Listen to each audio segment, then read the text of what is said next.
정리해서 말씀드리면 미니 거상 수술은 안면 거상 수술보다 훨씬 짧은 길이의 절개선을 이용한 거상 수술을 말하는데 이 수술의 내용은 병원마다 굉장히 다양합니다.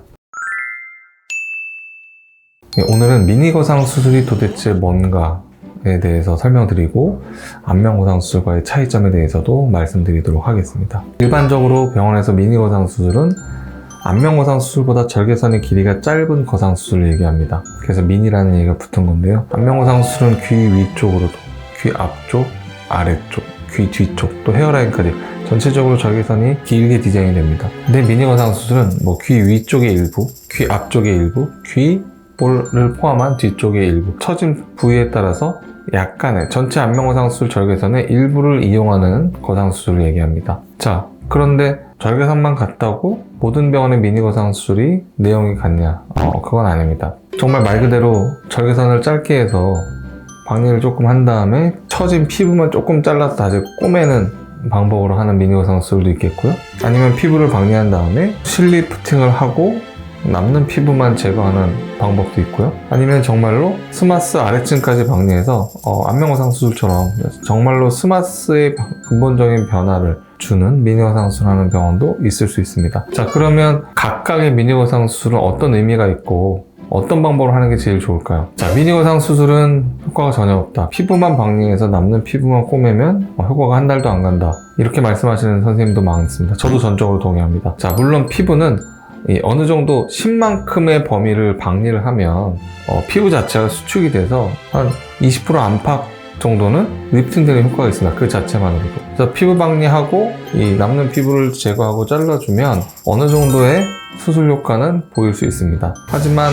피부층보다 더 깊은 층의 조직에 리프팅이 전혀 되지 않았기 때문에 굉장히 재발이 빠르고요. 모든 장력이 피부 쪽에 걸리기 때문에 수술 후에 흉터가 심해지기 쉽습니다. 그래서 우리가 피부만 박리하는 안면 거상 수술을 안 하는 것처럼 피부만 박리하는 미니 거상 수술은 당연히 수술 효과가 적고 시행하지 않는 편이 좋겠죠. 자, 그러면 저는 어떻게 미니 거상 수술을 할까요? 전체적으로 조직을 올려야 되고 제거할 조직이 많고 피부만 제거하는 것이 아니라 거상 수술할 때 지방도 좀 제거할 수 있거든요.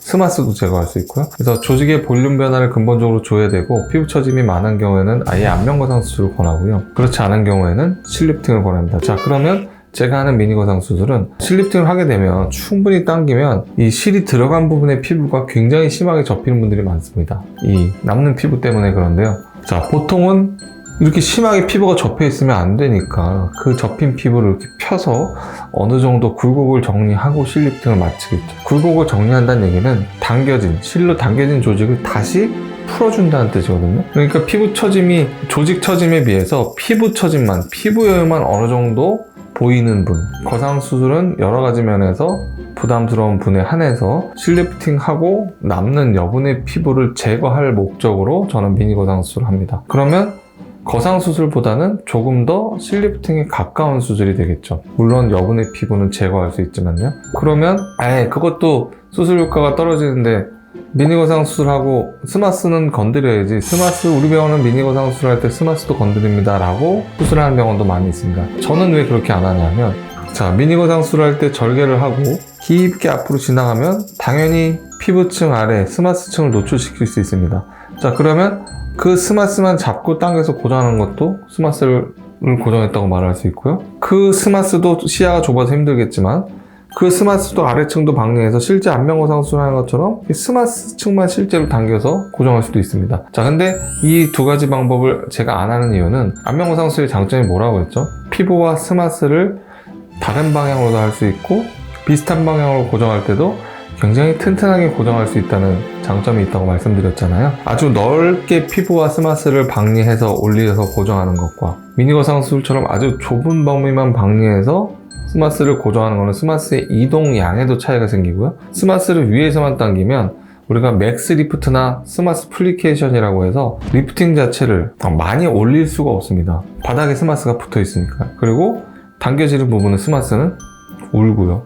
그러니까 피부가 얇은 분들은 맥스 방법이나 스마스 플리케이션 방법, 스마스를 그냥 묶어주기만 한다는 뜻이거든요. 이 방법으로 안면 거상 수술을 하게 되면 겉에서 볼 때 굴곡이 심하게 보이거나 실이 풀리면 실제로 수술 효과가 바로 없어지거나 뭉쳐진 부분, 스마스가 접힌 부분이 더 튀어나오게 되는 모양도 경험할 수 있습니다. 자, 그래서 최근에 안면거상 수술할 때 이 맥스나 스마스 플리케이션 방법을 거의 사용하지 않는 추세인데, 미니거상 수술에서 더 적은 범위에서 스마스를 그냥 당겨서 꼬매주는 더 효과가 떨어지고 굴곡을 만들기 쉬운 이 스마스 플리케이션 방법은 사용하지 않는 편이 좋겠죠. 자, 그러면 스마스 아래도 박리해서 미니 거상 수술이지만 스마스만 이렇게 당겨도 좋지 않을까요? 라고 궁금하실 수 있습니다. 자, 그 부분은 수술하고 나면 제일 좋을 수 있습니다. 하지만 안면거상 수술은 여러 번 할 수 있는 수술이 아니라고 했잖아요. 자, 나중에 전체 안면거상 수술을 하게 되면 이 전체 스마스가 손상 없이 박리돼서 잘 당겨 올려서 고정하는 게 이제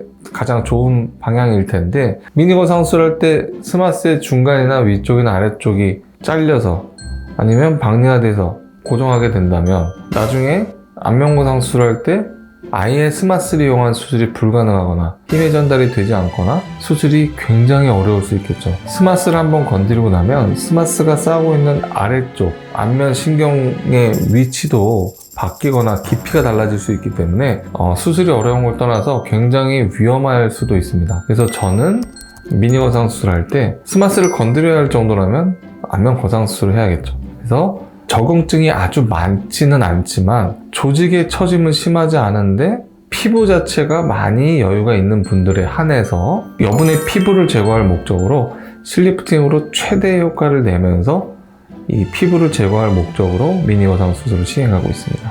자, 마지막으로 안면거상 수술이나 이 미니거상 수술을 할 때 수술 효과나 수술 시간에 굉장히 큰 영향을 주는 포인트가 한 가지 있습니다.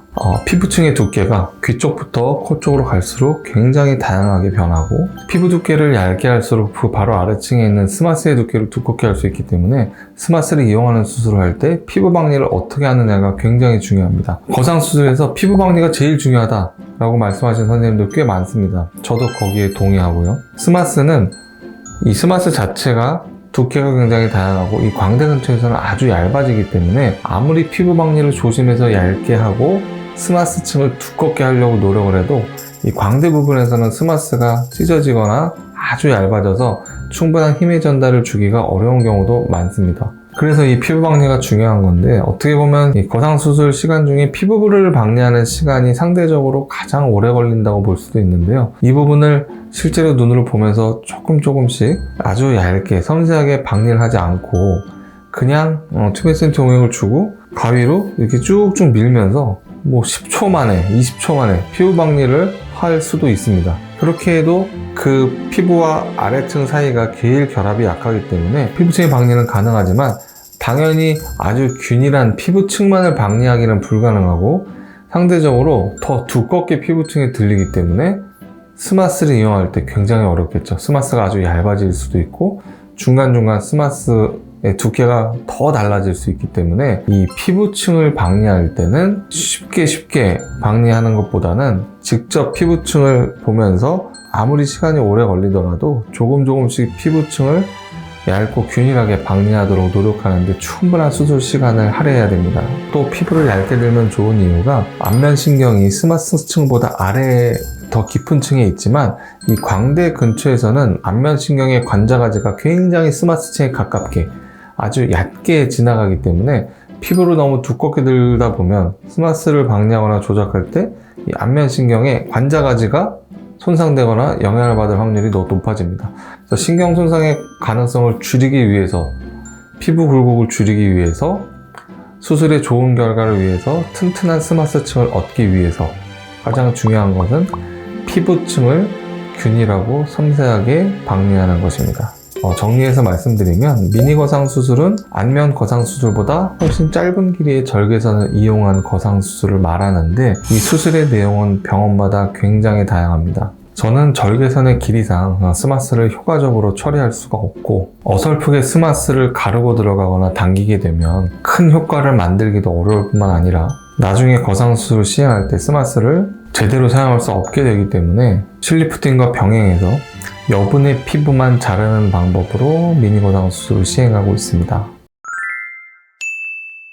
자, 오늘은 미니거상 수술은 뭔지, 디바인에서는 미니거상 수술을 어떻게 하고 있는지, 미니거상 수술과 안면거상 수술의 차이는 어떤 점이 있는지, 또 중요한 몇 가지 요소들에 대해서 정리해서 말씀드렸습니다. 오늘 영상이 도움이 되셨다면 구독과 좋아요 부탁드리고, 궁금하신 점은 댓글 남겨주시면 제가 확인하고 댓글 남겨드리도록 하겠습니다.